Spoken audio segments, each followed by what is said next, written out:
Nayantara serial के आज रात के एपिसोड में आप सबको देखने को मिलने वाला है कि सूरजो जो है वो थोड़ा थोड़ा सा विश्वास यकीन करने लगा है अपनी पत्नी नयनतारा पर।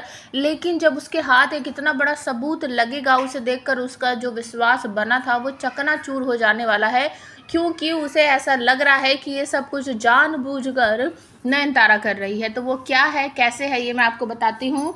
तो आज रात के एपिसोड में देखोगे कि सूरजो जो है वो यकीन करने लगा है नयनतारा पर, और उसे ऐसा लगता है कि वो इस घर में रहकर ना कुछ भी नुकसान नहीं पहुंचाना चाहती किसी को भी।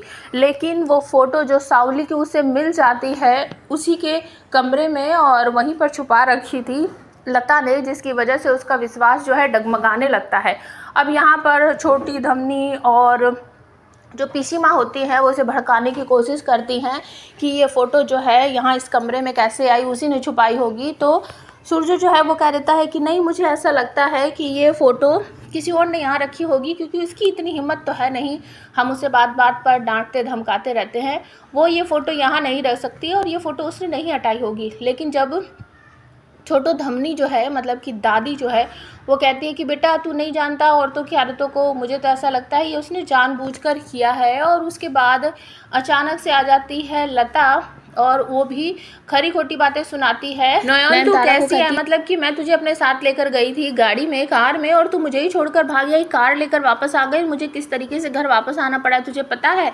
तो नयनतारा यहाँ पर कहती है कि मैं आपको छोड़कर नहीं आई हूँ और किस वजह से आई हूँ आपको पता है। और इस बात पर दोनों में तू मैं होने लगती है। तो लता कहती है कि हे भगवान, तू कैसी लड़की है, इस घर में कोई भी तुझे पसंद नहीं करता, फिर भी मैं हमेशा तेरा साथ देती हूँ।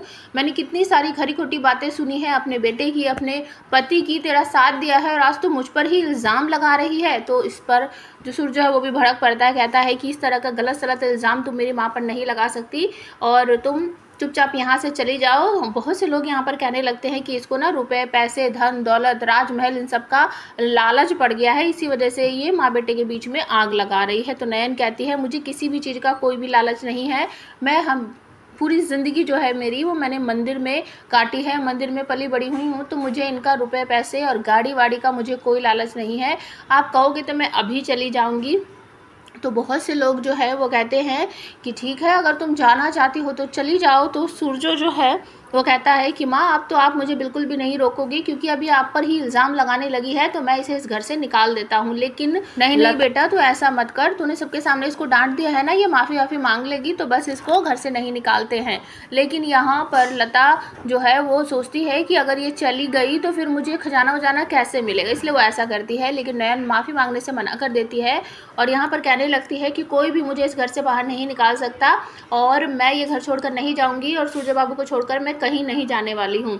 तो सब लोग इस बात को सुनकर चौंक भी जाते हैं, कहते हैं कि एक तरफ तो इसे रुपए पैसे का लालच नहीं है और दूसरी तरफ ये घर छोड़कर नहीं जाना चाहती। और यहीं पर एंट्री होती है सावली की। सावली जो है वो घर के अंदर आ गई है और एक कार एक्सीडेंट टाइप का कुछ दिखाती है नयनतारा को और कहती है कि मैं तुझे सिर्फ दिखाना चाहती हूँ कि मैं सूरजो को किस तरीके से लेकर जाऊँगी, उसने मुझे गाड़ी में मारा था ना, मैं भी उसको गाड़ी में ही मारूंगी। लेकिन नयन यहाँ पर वादा लेती है कि अगर मैंने साबित कर दिया ना कि सूरजो बाबू ने आपको नहीं मारा है तो आप उन्हें जीने दोगी, मारोगे नहीं और आप उन्हें अपने साथ लेकर नहीं जाओगी। लेकिन सावली कोई वादा नहीं करती है और वो नयनतारा जो है सावली को एक बात बताती है कि जो ये सूरजो की असली माँ आपको दिख रही है ना, वो उनकी असली माँ नहीं है, उनकी असली माँ मर चुकी है, ये उनकी मासी है।